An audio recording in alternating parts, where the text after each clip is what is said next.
العلم هو النور الهادي والمفتاح لكل الخير من يرد الله به خيرا.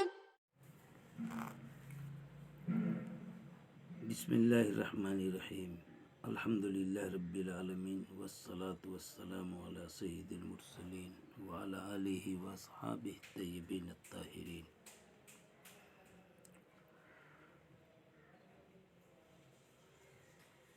عزیز طلبہ، اس روایت میں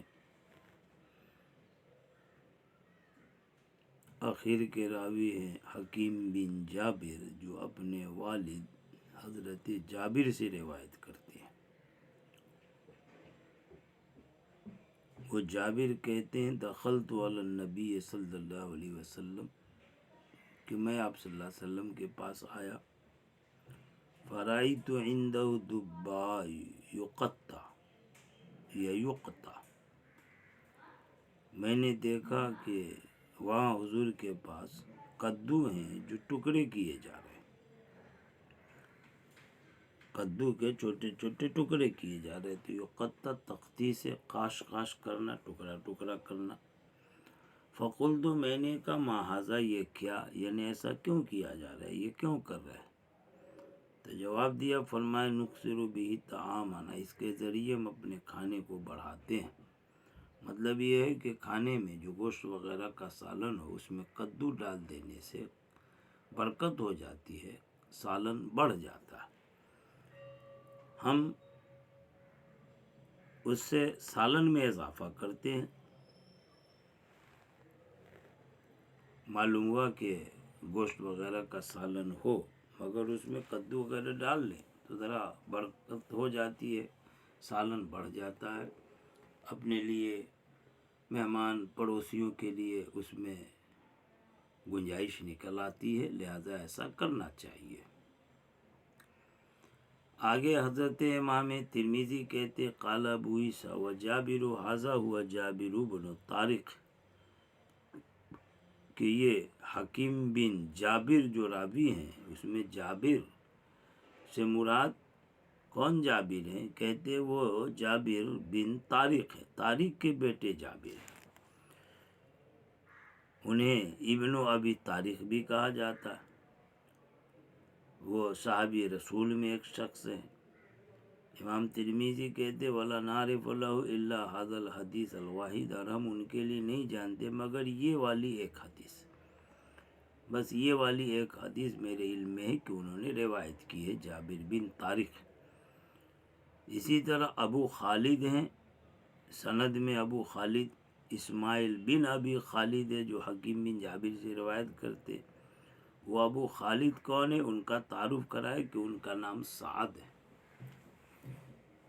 حضرت جابر کے بارے میں خاص کر جو امام ترمذی نے کہا کہ یہ جابر، یہ وہ ہیں جو جابر بن طارق ہیں. اس وضاحت کی ضرورت اس لیے پڑی کہ صحابی میں حضرت جابر بن عبداللہ مشہور ہیں.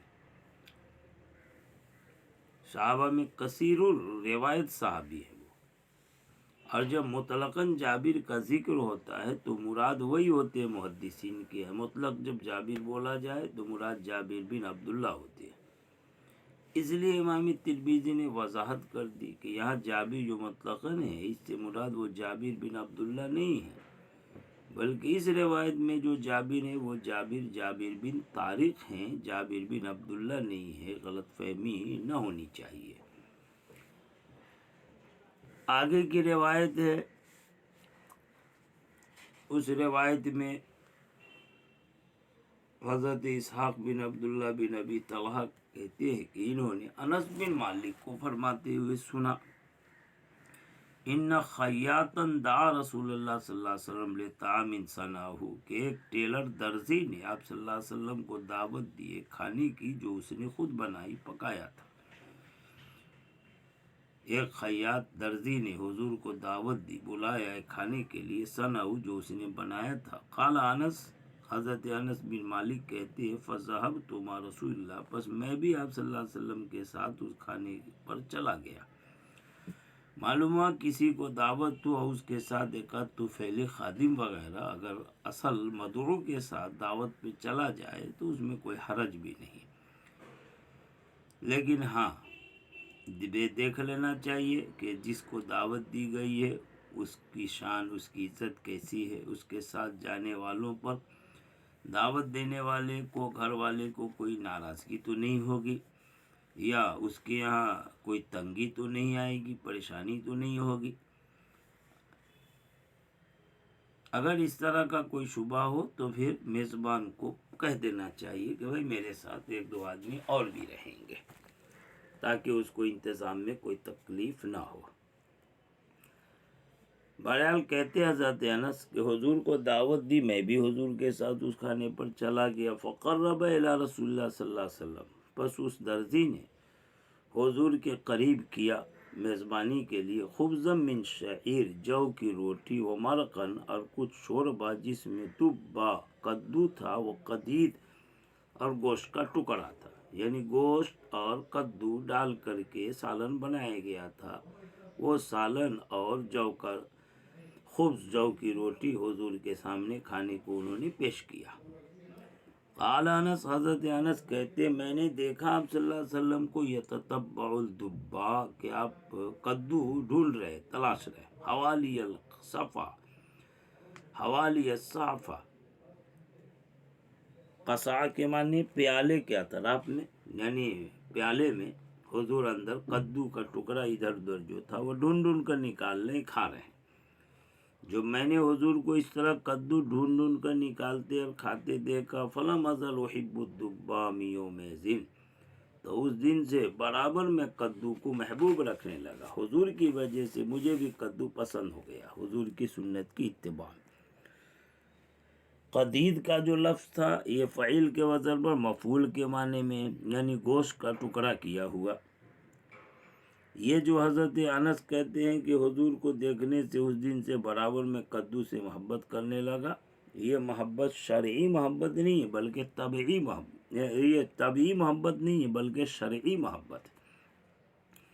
کوئی ضروری نہیں کہ طبیعت میں ہر ایک کے یہاں کدو کی پسندیدگی ہو، لہذا طبعی طور پر نہیں، شرعی طور پر، یعنی حضور صاحب شریعت کی سنت کی اتباع میں انہوں نے کہا کہ میں برابر اس دن سے کدو کو پسند کرنے لگا۔ آگے کی روایت ہے جس میں حضرت عائشہ کہتی ہے کان النبی صلی اللہ علیہ وسلم یحب الحلوى والعسل، کہ آپ صلی اللہ علیہ وسلم حلوہ یعنی میٹھی چیز، والعسل اور شہد کو پسند فرماتے تھے۔ میٹھی چیز اور شہد میں بڑے فوائد ہیں، حافظے میں قوت پیدا ہوتی ہے، اس وجہ سے آپ صلی اللہ علیہ وسلم کے لیے یہ چیزیں مرغوب تھیں۔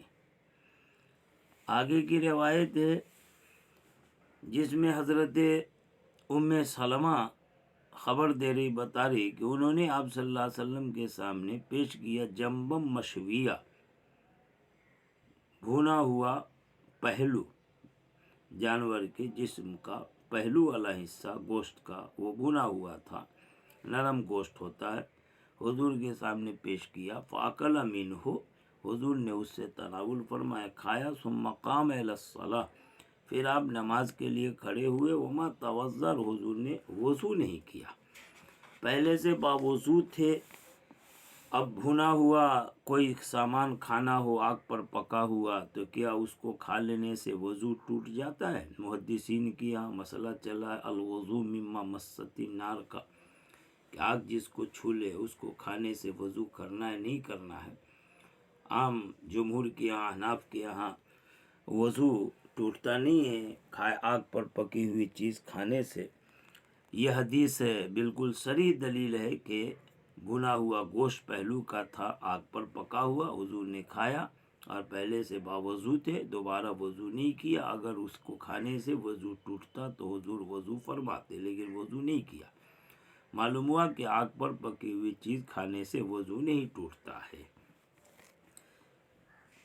آگے کی جو حدیث ہے اس میں حضرت عبداللہ بن حارث کہتے ہیں کہ اکلنا مع رسول اللہ صلی اللہ علیہ وسلم، ہم نے آپ صلی اللہ علیہ وسلم کے ساتھ کھایا شوا، شوا وہی بھنا ہوا گوشت کو کہتے ہیں، آگ پر پکا ہوا بھونا ہوا گوشت فی المسجد، مسجد میں۔ بھونا ہوا گوشت کھانے کا مسئلہ تو آ گیا، یہاں نیا مسئلہ آ رہا ہے مسجد میں کھانا۔